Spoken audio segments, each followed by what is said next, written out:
Hello and welcome back to the Villa View. Today I'm going to look at the 5 things that we learned from the second City derby as Aston Villa beat Birmingham City 1-0 yesterday thanks to a Gabby Agbonlahor goal. Got to start off with the man himself. You couldn't write a script like that for him to come on and get the winner and score the winner yet again against Birmingham City. They must be absolutely sick to the back teeth of him. I mean, the guy hasn't scored a goal for 14 months. He miraculously finds himself fit after 3 months out, having done nothing for almost 14 months pretty much, and for him to score the winner, it was actually a very, very good finish at the time. I didn't appreciate how much of a good finish it was, but under pressure in the box on his weaker foot, he's absolutely rifled that home. So fair play to him. He did a lot wrong last season, but under Bruce, he has actually worked really hard, and you can see that Bruce does like him and he wants to get him involved, and that goal will stay with him forever. Whatever he does now, again, he's probably always going to be remembered for what he's done against our local rivals. What a moment. The atmosphere in the Holt was just electric when that ball went in, and as I say, those memories of what he's done for us against Birmingham will stay with me forever. Matt's probably been a bit harder on him than I have over the last 12 months. I've always said that I could never hate him because of what he's done against Birmingham City and the memories that he's given me. In the past, he was always a big game player and he's shown himself there. Just he set the tone.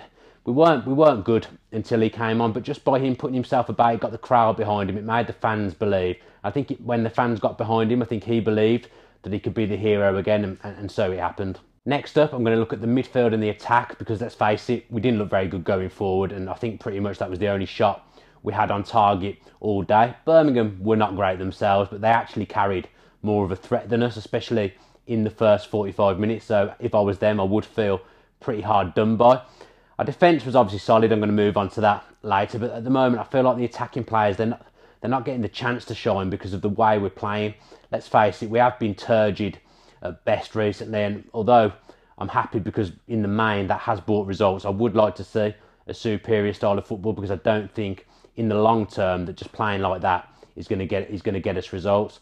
Henry Lansbury, for example, when he first came, he was pinging the ball around, he was all action, getting into the box, and really I've not seen that since his first few games, and I do think it's a lot to do with the way we are playing. Scott Hogan ran his heart out up front, but he's never going to look good for us at the moment because we're not creating chances. He's making the runs, but he's not getting the ball. I think when we had Rudy Gestede, we played the ball along the floor, and then suddenly we've not got a target man and we're humping the ball up long to Hogan, which, to be honest, I find quite baffling. I think there's a good player there, but I think yesterday we asked him to do too much. He was never, ever going to get into the game the way we were playing. I think it's the same with Grealish as well. You've got a good attacking player playing left midfield. You'd expect him to be cutting in and causing trouble, but the build-up is so slow that by the time Grealish does get the ball, he's just in a cul-de-sac. So at the moment, I don't think you can be too hard on the attacking players, because unless they pull something out of nowhere like Grealish did last week at Fulham and like Codger's done for most of the season, they're not going to score because we're not playing good football, and that is worrying. Thirdly, I want to look at Neil Taylor. It's no coincidence that he's come back in the side and we've kept a clean sheet. I think before he got injured, we were on a run of keeping clean sheets, and then with him missing, we started to ship goals and lose games. I think he raised a few eyebrows when we signed him. I don't think many people thought, oh, do we need a left back? Is Neil Taylor the answer? And obviously we got rid of a good attacking player in Ayo, but for me, he's been our best January signing. He's just been top draw, and you could see in the first half, I think a lot of the players were struggling with the occasion, but you know that Neil Taylor, he's played in the Euro semi-final last summer for Wales. He's used to the big game environment, and you could see that he actually revelled in it. I think in the first half, there was only Neil Taylor and Jedinak that possibly did themselves justice. I think we're very lucky to have him, and I think you've seen Amavi struggles, and I do think Amavi is a good player, but I think long term, he's got absolutely no chance of dislodging Neil Taylor, and Neil Taylor really proved his worth yesterday, and he's a signing that I'm very happy with. And you can just see he relishes the occasion, he relishes putting his foot in, he's rarely in the wrong place, and he's semi-decent going forward as well. Next up, I want to talk about the crowd. I mean, what an atmosphere, probably in the top 3 atmospheres I've seen in my time at Villa Park. It was just frightening. I mean, you could see that we've not had much to shout about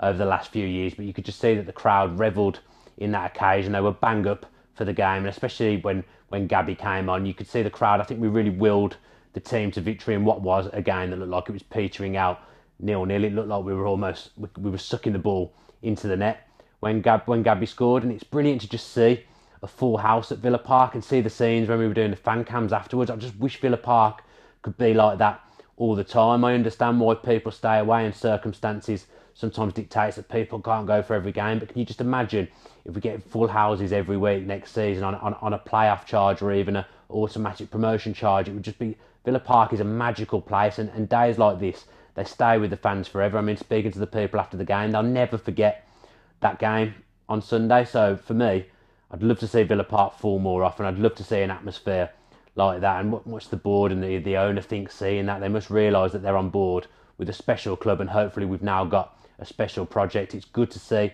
the crowd, the players, the board, everyone does seem to be on the same page in the main. There's a really special relationship forming between the players and the fans now. I hope we just continue to end the season well. Perhaps we'll have another near full house against Brighton on the last day, and let's just get some more special atmospheres like that. I'm aware that the Derby day is obviously going to bring people out, but I just love to see Villa Park full more often. Finally, I just wanted to commend the Blues fans, because obviously it's a derby. Obviously they don't like us, we don't like them, but for the Hugo Ekiog tribute, the minute's applause, I thought they were absolutely outstanding.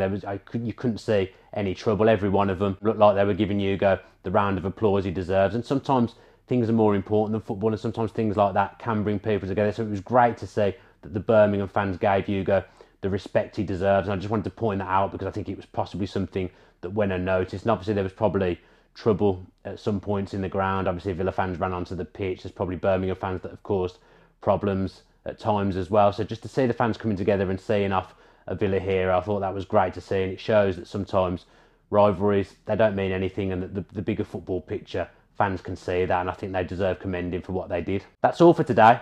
Please let us know below if you did or you didn't enjoy the video. Comment below with your thoughts on the day yesterday. Please give the video a like if you did enjoy it, and if you are enjoying our content at the moment, please also give the video a like.